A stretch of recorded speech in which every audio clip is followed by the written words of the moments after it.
Because of the rapid spread of the coronavirus, schools have closed their doors. Now we'll see how businesses are responding. I'm Annie Johnson, and I'll have the full story coming up. Restaurants and bars will have to shut down on the week of St. Patrick's Day here in Butte as a result of the coronavirus scare. 6:29 now. Caitlin Corbett, Jet Lehman will, of course, talk about all of that in just a little bit. It is St. Patrick's Day. Not much is open. The weather continues. You can still celebrate at home. You can celebrate the weather. I do know that there's several of the local restaurants around that are providing to-go corned beef and cabbage, or God forbid you stay home and make it yourself. I know. Yeah, you can't do that. There you no go. way. Happy St. Patrick's Day nonetheless. We'll get right into it, what it looks like outside right now. Clear skies means some cool temperatures around southwest Montana. Teens for the most part, and darn low teens for a big chunk of us. Dillon a little warmer, did have a little cloud cover in the overnight hours. That's why they're in the 20s right now. Things are going to change as your day goes on. We're going to warm into the 40s with lots of sunshine. And then as the afternoon rolls in, so do the clouds. Possibility of some showers. Butte looking at low 40s today as well. And then a few snowflakes for the next couple of days. Detailed forecast, Caitlin, coming up in about 10 minutes. I like that sunny lunch. Good time for corned beef and cabbage. There you go. All right, time now 6:30. Everyday life is altered due to the novel coronavirus, and it could be months before things return to some sense of normalcy. John Lawrence reports. First, some good news. An experimental trial for the coronavirus is in its earliest stages. This is one of the fastest vaccine development launches in history. Not even close. The study from the National Institute of Allergy and Infectious Diseases will attempt to confirm the vaccine works and is safe. There will be 3 separate doses, 25 milligrams, 100 milligrams, 250 milligrams, and the individuals will be followed for 1 year. As that research moves onward, people are adjusting to a new normal. You have to think of this in a wartime worldview. You have to think of this as something where you're going to see a massive mobilization to save lives, to help people through their suffering with this disease. Many restaurants, including Starbucks, Chick-fil-A, and McDonald's, are now only serving takeout or delivery orders. California, Pennsylvania, New York City, and other areas have ordered bars to close their doors. How am I going to pay everybody? How's everybody going to pay their bills? How am I going to pay my bills? We are one of the industries that have been hit the hardest. So there's going to be a lot of unknowns. I'm John Lawrence reporting. And as of last night, there were more than 182,000 confirmed cases and 7,100 coronavirus-related deaths worldwide. That's according to Johns Hopkins University. Closer to home now, Governor Steve Bullock confirms 2 additional cases of coronavirus here in Montana. Restaurants are no longer. The first is a man in his 20s from Missoula County, and the second a woman in her 20s from Yellowstone County. From now on, the positive samples from a state and public health lab will be considered positive, with no further testing needed by the Centers for Disease Control. That brings our total number of 9 in the state, counting the part-time resident who was in Maryland when she contracted the virus. 6:32 now, the Gallatin City County Health Department has announced a ban on all dining facilities in the county effective last night. MTN's Annie Johnson talked with some restaurant owners who say they were already moving in that direction. Restaurants are no longer allowed to offer dine-in services to customers in Gallatin County. It's any place in those dining areas. It's tasting rooms and breweries, brew pubs and distilleries and wineries. It's bars and restaurants. And what we really don't want people doing is gathering in close quarters. And so we need to cut back on that because we need to pull people apart so we can slow down the spread of this disease. The issue was announced from the Gallatin County Health Department earlier today, but many restaurants have already started preparing for this. We are going to stop dine-in because of everything that's going on, and we're just going to do straight takeout orders and delivery orders. Tomorrow we close for dine-in and only drive-through, and order is on the phone and pay on the phone. So it's a very, very limited count. Both restaurants, Z's Kitchen and Ejos, knew they needed to think of an alternative to dining in before the ban was even announced. It's going to cut contact with the customers, face-to-face contact, touching, and all that stuff. And they'll be able to pay online. That way we don't have to touch money or anything like that. And for Ejo, her building was made for her adjustment. This restaurant is originally, they had a drive-through. So all infrastructure is there. Restaurant owners all around the county have and are switching to the new options to help stop the spread of the coronavirus. Reporting in Bozeman, Annie Johnson, MTN News. Kelly said he was particularly concerned about people gathering to celebrate St. Patrick's Day. That ban will continue at least until next Tuesday.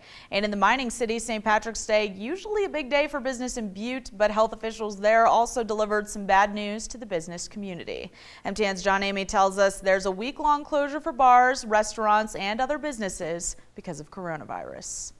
In an effort to prevent the spread of coronavirus, Butte health officials took emergency action Monday that could have a dramatic impact on some local businesses.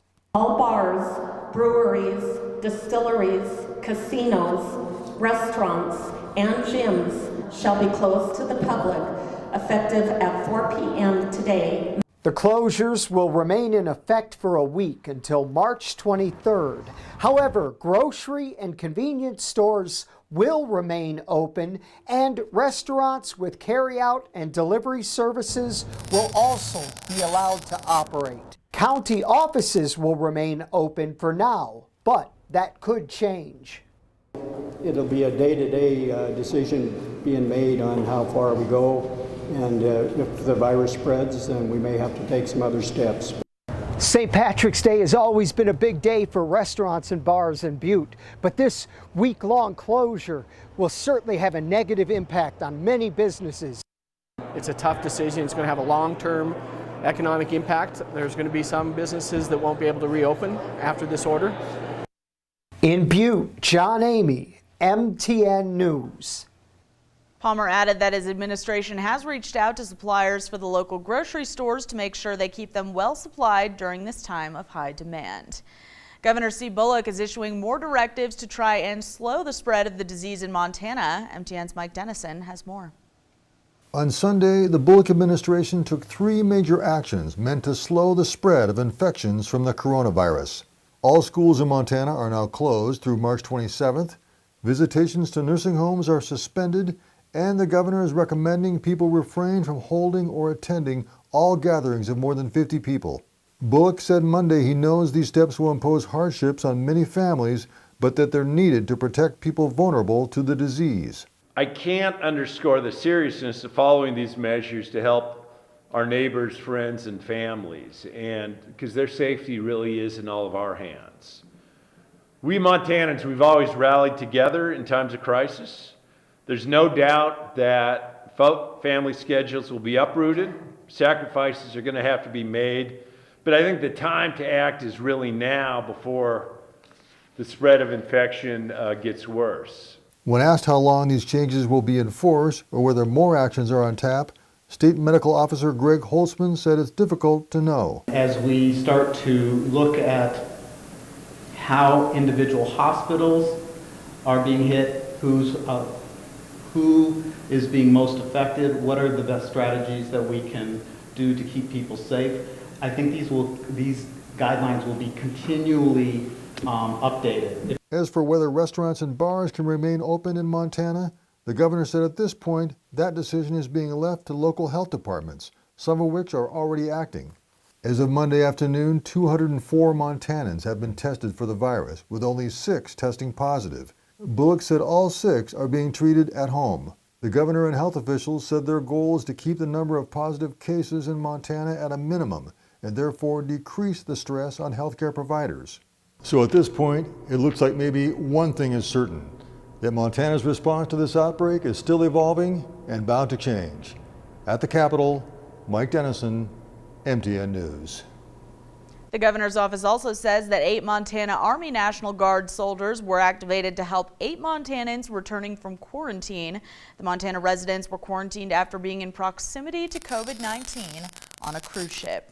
In other news this morning, a reported standoff and shootout in Dillon Sunday night resulted in the death of Lewistown murder suspect Doug Foster. Lewistown police say that Foster was involved in an officer-involved shooting and was pronounced dead at the scene. Foster was the suspect in the Saturday shooting death in Lewistown of David Byron Sessions. The Dillon Police Department posted on Facebook just after 10 p.m. saying, quote, We are happy to report that all of our officers and deputies are going home safe tonight. The department asked for patience as it continues to conduct its investigation. We're going to take a quick break now, 6:38, but coming up on Montana this morning, as a recession looms, we'll tell you what Congress plans to do to combat it. That's coming up next, and here's what's ahead on CBS This Morning. Good morning. Ahead on CBS This Morning, as the coronavirus spreads throughout the country, we're hearing from some people who are recovering from the illness. That's good news. Plus, the Dow plummeted yesterday amid fears the virus could drag the world into a recession. So how should Americans manage their finances during the pandemic? We've got answers. Also, Dr. John LaPook joins us to talk about the effectiveness of measures like school closings and social distancing. And a leading psychiatrist tells us how to stay engaged with friends and family when staying in is the new normal. We'll see you at 7.